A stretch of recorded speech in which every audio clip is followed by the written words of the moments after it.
வணக்கம் big Boss season 8 இன்றைக்கி promo 1 release ஆகிருக்குங்க. So இதில் ஏதோ லைட்டாக ட்விஸ்ட் பண்ணி விடுறது மாதிரி இருக்குது. உள்ளுக்குள்ளேயே என்ன பண்ணுறாங்க அப்படின்னு பார்த்தீங்கன்னா, 10 வாரம் ஆயிடுச்சு. 10 வாரம் ஆயும் எப்படா அவங்க இந்த வீட்டில் இருக்காங்க அப்படின்னு வந்து யாரையாவது ஒருத்தவங்களை சூஸ் பண்ணி சொல்லுங்கள் அப்படின்னு வந்து மார்னிங் ஆக்டிவிட்டின்னு நினைக்கிறேன் அப்படின்னு சொல்கிறாங்க. உடனே எந்திரிச்சு தீபக் வராரு. வந்து நம்ம ரஞ்சித்தை சொல்கிறாரு, அன்பு மட்டுமே இந்த வீட்டில் ஜெயிக்கும் அப்படின்னு வந்து நம்பிக்கிட்டு இருக்கிறது எனக்கு அது தெரியலை அப்படின்னு வந்து சொல்லிட்டு போயிடுறாரு ரஞ்சித்தை. கண்டிப்பாக அது உண்மை தான். அவரை வந்து அன்புன்னு தான் இருக்கார் ஒழிய இன்னும் அவர் உண்மையான முகத்தை வெளியே காமிக்கவே இல்லை. அடுத்து ஜாக்லின் வராங்க. ஜாக்லின் வந்து இந்த ஜென்மத்தில் அவரை வந்து உடச்சி வெளியே கொண்டு வரவே முடியாது போல் இருக்குது.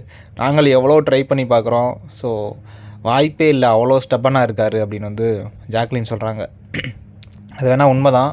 இப்போ எக்ஸாம்பிளுக்கு ஒரு சைக்கிள் ஓட்டிக்கிட்டு இருப்பார். அப்போ வந்து இந்த சௌந்தர்யா வந்து கத்தியிருப்பாங்கள்ல, ஒரு பிரச்சனை பண்ணியிருப்பாங்கள்ல, அதை வந்து ஒரு பேசிக்கிட்டு இருக்கும்போது சௌந்தர்யா வாயை தச்சு விடணும்டா அப்படின்னு வந்து ஒரு கடுப்பில் சொல்லியிருப்பார். ஸோ அதுதான் அவருடைய உண்மையான ஒரு முகமே அதுதான்.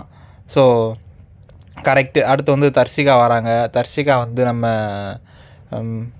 யாரையோ ஐ திங்க் பவித்ராவை தான் காமிக்கிறாங்க. யாரை சொல்கிறாங்கன்னு தெரில. என்ன சொல்கிறாங்க அப்படின்னு பார்த்தீங்கன்னா, இவங்க வந்து இங்கே செயற்கையாக இருக்காங்க, அவங்களுடைய உண்மையான முகம் இது இல்லை அப்படின்னு வந்து சொல்கிறாங்க. மேபி பவித்ராவை தான் அவங்களுக்கு தெரியும், ஒரு வேளை அவங்கள சொல்ல வாய்ப்பு இருக்குது.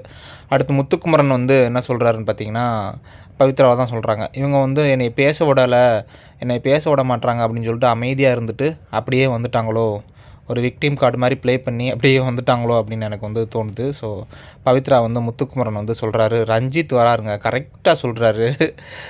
நம்ம ராயனை வந்து சொல்கிறாரு என்னென்னா, ஒரு வழக்கில் மாட்டின மீன் மாதிரி ராயன் கடந்த வாரங்கள்லாம் எனக்கு தெரிகிறாரு.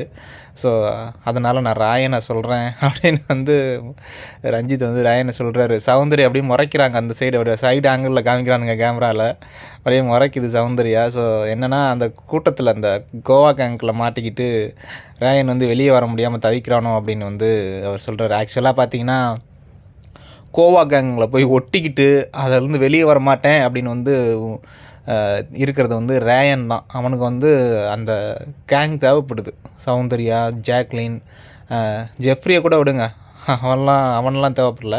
பட் சௌந்தர்யா அவனுக்கு தேவைப்படுது. ஏன்னு தெரில, ஒரு கம்ஃபர்ட்டாக ஃபீல் பண்ணுறான். அது வேணால் உண்மை தான். ஸோ கோவா கேங்கில் அவன் மாட்டிட்டு தவிக்கல, அவன்கிட்ட தான் கோவா கேங் மாட்டிக்கிட்டு தவிக்குதுன்னு என்னை பொறுத்தவரையில் என்னை பொறுத்தளவில் எனக்கு தோணுது அது. ஸோ பார்க்கலாம் இன்றைக்கி எபிசோடு. இதை வச்சு ஒரு ஃபைட் இருக்குமா என்னென்னு பார்ப்போம். So see you.